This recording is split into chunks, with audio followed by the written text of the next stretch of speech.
I would like to thank James Owens for sending me this story that is coming from across the pond via the UK, where in this picture on the right you have the picture of a woman by the name of Elizabeth Wilkins, and to the left of her is a man by the name of Eric Vanselo.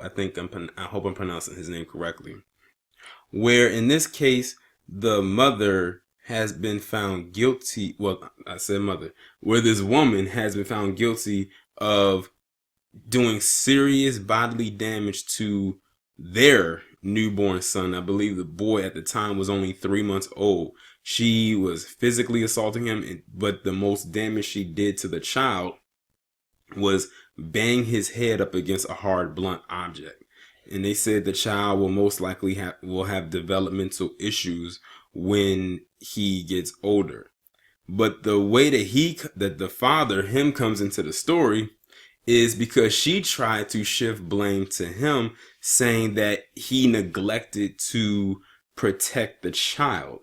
And I'm sitting here trying to figure this out, like, so wait a minute, you had the child with him, y'all are together, you abused the child, but then you're trying to get him on neglect of not protecting the child from what you were doing. That's basically what she was trying to do. This is basically one big swirl story gone wrong, and it's just unfortunate because now the child is involved. Luckily, the child is not dead.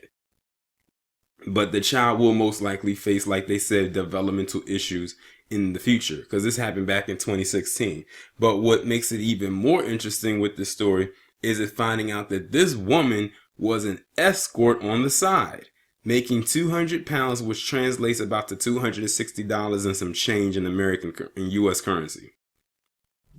But she came back and was saying, well, I wasn't escorting at the time, but she definitely was escorting. I'm going to go ahead and read this article coming from mirror.com. It says an escort mom who sold sex for 200 pounds an hour has been found guilty of shaking her son and smashing his head against a hard surface.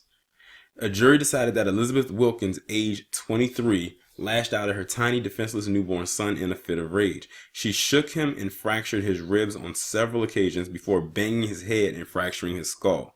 The child, just 3 months old, suffered brain damage 2 years ago and may have developmental issues as he grows up.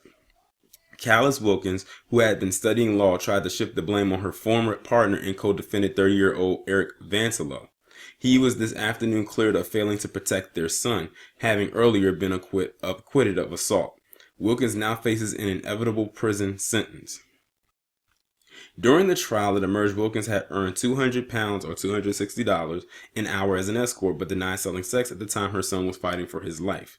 Judge Peter Johnson adjourned sentencing for psychiatric and probation reports. He granted her bail, but banned her from contact with her son. Wilkins, suspended from the University of Plymouth, denied assaulting her child, causing grievous bodily harm with intent on September 22, 2016. That was the day the boy's head was smashed against a hard surface in the flat that the parents once shared in College Avenue in Muttley. She also pleaded not guilty to assault causing actual bodily harm between August 31st and September 3rd in 2016. A jury unanimously found her guilty on both counts after 7 hours of deliberations at the end of a 3-week trial. The panel was not invited to deliver verdicts on alternative counts. The jury acquitted Mr. Vanselo of a single count of failing to protect his son from his birth in July 2016 until he suffered terrible head injuries on September 22nd. Mr. Vanselo, who was studying for a master's in international relations, was too emotional to talk after the hearing. Wilkins, originally from Weston-super-Mare, stood with head bowed and eyes closed as the foreman read the verdicts.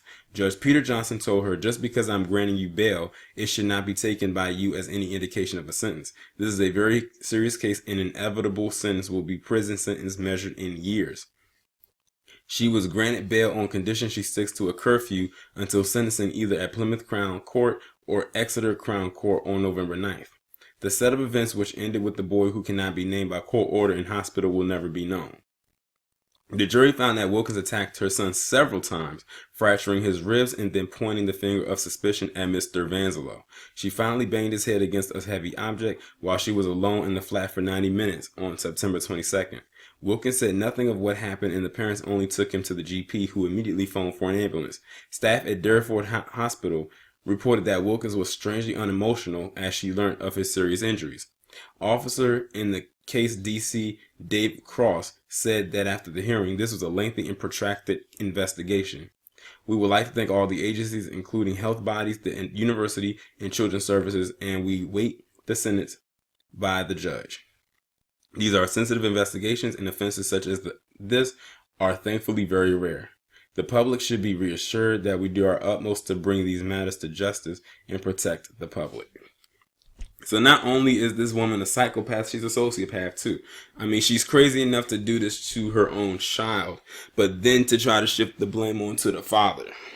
That's why I said it was a swirling thing gone wrong, but more so on the side of the child. This could have ended badly for him because they could have easily believed her story. He should consider himself extremely lucky that they saw through her BS.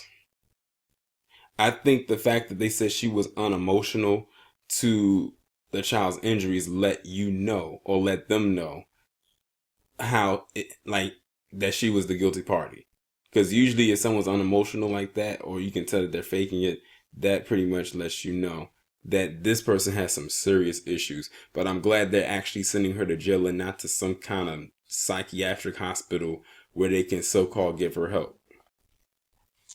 I hope he's learned a lesson from all of this. Sometimes the grass just isn't always greener on the other side. But still at the same time, I hope this bitch rots. Y'all let me know what you think down in the comments. Like, share, subscribe. The link to the article as well as the links to my PayPal email will be down in the description. I'll talk to you in the next one.